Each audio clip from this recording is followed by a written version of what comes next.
it became just more clear, like the pillar of that, that this family establishment is to the community. To have such a long-standing restaurant still serving authentic food in this community that has gone through many changes. People are shocked when they walk in, they can't believe that we've been there for so long.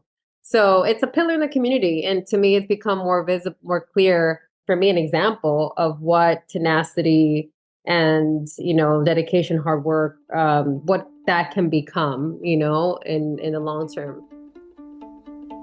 Hey, this is Epicenter NYC. We connect our communities to news, information, and each other. I'm your host, Amber Castillo. On weekend nights, Puerto Viejo and Prospect Heights is packed with New Yorkers and visitors alike. Many stay for hours, sipping morir soñando and eating sancocho, while chatting with friends or longtime restaurant staff. The restaurant, which was founded in 1986 by the Abreu family, has been a community staple for decades. But like many neighborhoods across the city, the past 4 decades have been marked by growth and gentrification, and Prospect Heights is no exception. So following a fire in 2011, the Abreus decided it was time to change. The community is now filled with condos, coffee shops, and cafes. So to survive amid the new, mostly white neighbors, Puerto Viejo had to adapt. Today, I sit down with Maritza Abreu, the daughter of founders Cristina and Eduardo Abreu, to learn more. Maritza is now in charge of marketing and events for the family restaurant, and her parents' work has also inspired her to start a business of her own, a hot sauce company called Pisqueya. Well, honestly, the origin of Pisqueya the beginnings of Pisqueya came about because I saw a lack of Caribbean representation in the food space, and seeing how much our restaurant is beloved by so many people, not only in the Brooklyn area, but all the tri-state area. People travel. So seeing how much our flavors were seeked, but yet not accessible in a global food space is what really inspired me to start Pisqueya. But my attention went to creating a brand. I was not in the entrepreneur space prior to starting Pisqueya. I was in corporate, in finance, and it was a fire when my parents lost their business because they've been there since '86. So it's been, it's an institution at this point, right? But in 2012, there was a fire and we lost the business. We were shut down for a year. I got involved to help them restart the restaurant, helping them more with all the admin and administrative work that they needed to get the restaurant going again. And in that process, we decided the neighborhood was changing. It was gentrifying. And so my brother, who was more hands-on with the restaurant, had been noticing the changes, and he thought it would be a good opportunity to make it more of a sit down or more of an establishment where people can come and have an experience versus just grabbing food to go, which is what it was for many years. And so in that process of adding a service component to the establishment is when I discovered the power of food and just seeing how much our flavors were loved, seeked, and the support my parents had during that time while they were shut down, and the welcoming that they received when reopened was quite it was a big moment for me. And so I decided to forge ahead with Pisqueya. And I named it Puerto Viejo, although the recipe, I started with our family hot sauce, our smoky hot. It's called, I branded it as a smoky hot picante, Pisqueya brand under the Pisqueya umbrella. But that's my family recipe. That's my mom and, my brother's, my uncle, who's a brother still in the kitchen, works in the kitchen. Together, they came up with this family recipe of a hot sauce made with a Caribbean grown Scotch bonnet peppers from the Dominican Republic. So they have been offering this sauce forever. And then because I was then helping my family with like marketing and seeing all the Yelp comments and just seeing the flood of messages coming through about our hot sauce, it's what led me to start with that product first. And we had the recipe already on site. So our smoky hot sauce is the family recipe that we still offer at the restaurant. And it fills a gap in the market within the hot sauce category, because it's a hot sauce with sabor, with flavor, versus it being filled with vinegar or salt. Mm-hmm. So that's how I started the journey. I started with the hot sauce, and then I've been packaging all our flavors from our kitchen, Dominican kitchen in Brooklyn, to now having 10 products under the umbrella. That's interesting because you don't, Dominican cuisine, as far as, my experience, is not so associated with spiciness or hot sauce. So I'm wondering how you introduce that within your own, like, maybe Dominican customers and. Yeah, so interestingly enough, it's true that Dominicans don't consume hot sauce in the same fashion that maybe Mexicans do. We don't add hot sauce to our dishes. But if you're Dominican, you'll know that every tia or abuelita has a bottle of homemade hot sauce in their fridge for the particular dishes that require an extra kick of picante, of heat. Whether it's Dominicans like eating a lot of stews, and there's specific stews that require heat. But those hot sauces are very like flavorful.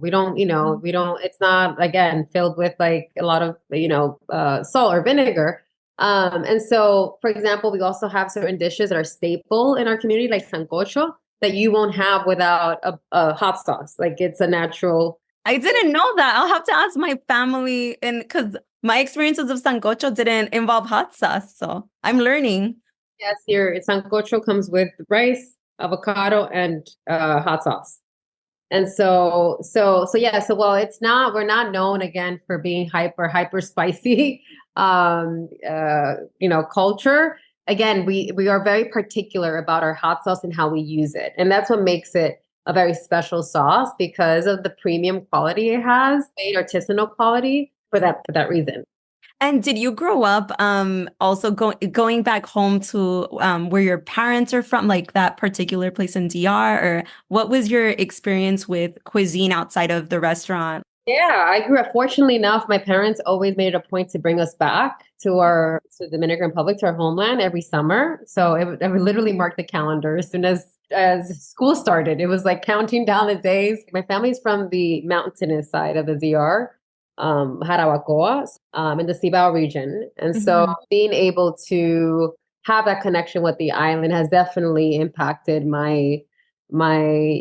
just my inclination towards like giving back to the country and still being, deeply rooted. My deep roots of being a Latin Caribbean Dominican American comes from that for sure. And then what would you say, because you had mentioned gentrification before, how did you say that correlated with certain changes you made? I know you spoke, you alluded to kind of the sit down, more of that sit down form of the restaurant. Were there other changes alongside that like when, because of the changing neighborhood demographics or customer base that you guys made, especially after the fire? Yeah, well, there are a lot of changes came about. One in particular was the need to educate people about our cuisine. So many of the new people, people that were coming into the neighborhood weren't familiar with Latin Caribbean flavors, or they expected it to be Mexican. They were coming in thinking, they were going to find nachos or margaritas, and that wasn't the case. So it was that component of educating, so much so that we decided to make our menu super detailed and even pair certain dishes as they're meant to be consumed. For example, con, we had it as a side dish and people were having the con on its own. They didn't know what it was, the crunchy rice.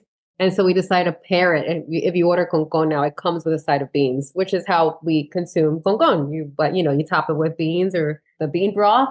We saw that change there. Whereas before the remodeling, which was more of a kitchenette, right? And our consumers were of, Latin Caribbean backgrounds or a lot of Haitians, but they were familiar with our flavors. And so there wasn't that need to explain or describe what these dishes were, where they came up, what are they, or how they taste, how you eat these dishes. So yeah, I would say that was one big change.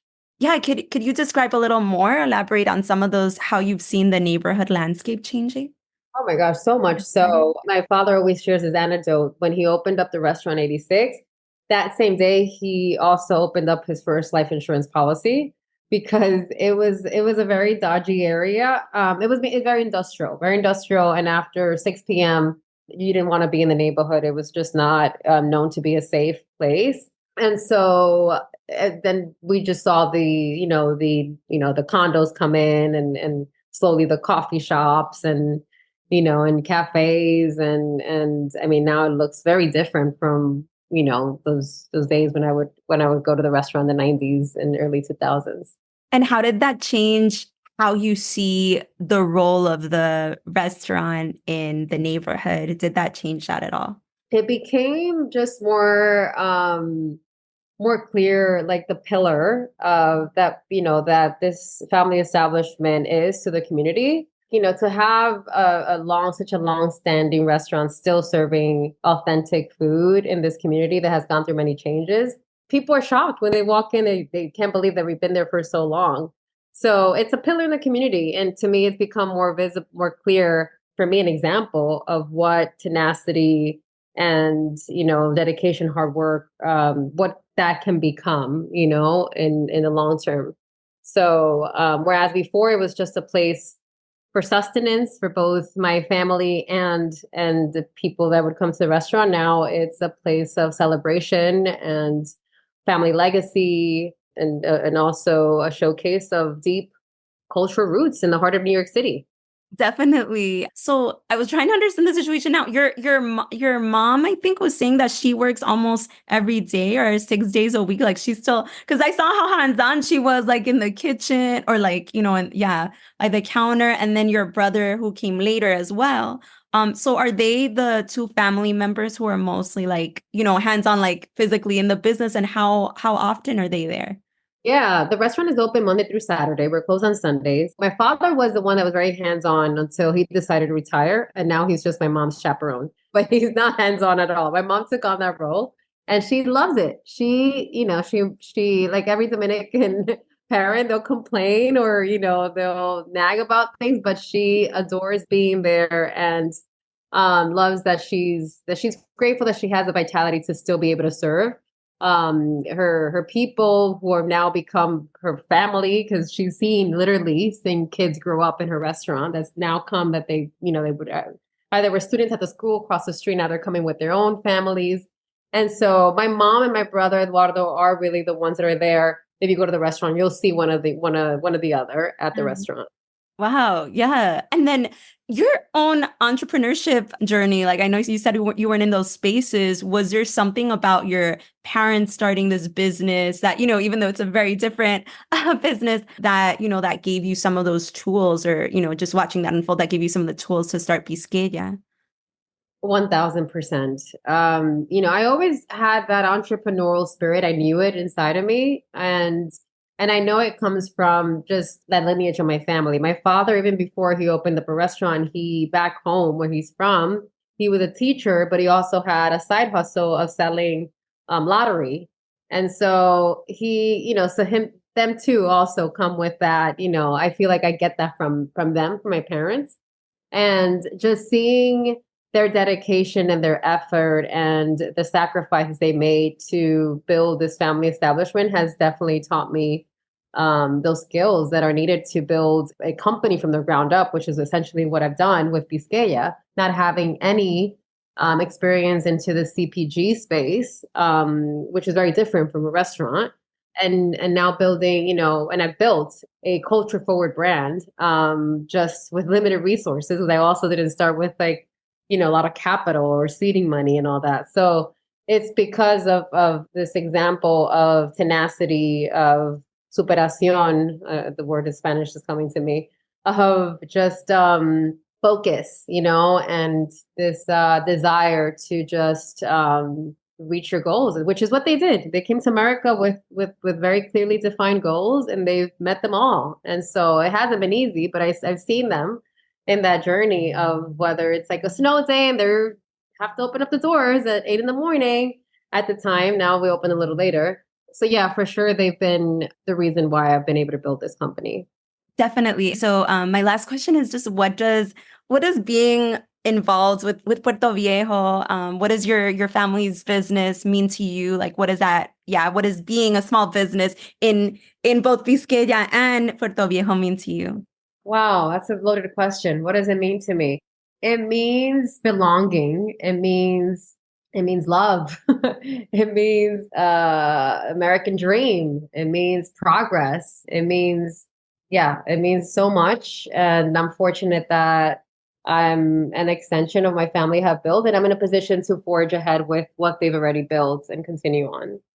Yeah, and just to follow up on that, is there a particular like powerful memory of you, either, in the restaurant or working on this, that has a lot of meaning to you? Yeah, it was the one powerful moment was when we reopened our doors after this fire and seeing a full house. That moment to me was an awakening of just the power of food and how it unites us all. And it's the moment when I decide to my curiosity peaks of okay, there's more to this. And at the moment I know what that would become. But it was a moment when my curiosity just sort of like went into the direction of food. That was a very powerful moment. Puerto Viejo is located at 564 Grand Avenue in Brooklyn, and they're open Monday through Saturday. To check out their menu or learn more, you can find them at puertoviejonewyork.com. And if you want to give Pisqueya a try, you can order it online, buy it at the restaurant, or even find it at select grocery stores across the city. Finally, if you know of a local business that you think Epicenter should feature, let us know. Drop us a note at hello@epicenter-nyc.com. That's all for today. Thanks for listening, and thanks for supporting us as we do our best to support our community. We couldn't do it without you.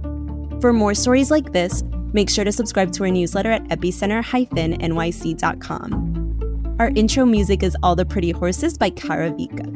You can find more of their music on their website, linked to in our podcast description.